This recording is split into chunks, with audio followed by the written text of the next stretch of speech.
electrolytes. This is my maple water.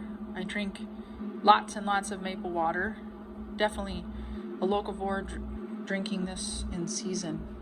So I have my radish and some quinoa, some ginger, some chives and cilantro on a bed of mixed greens.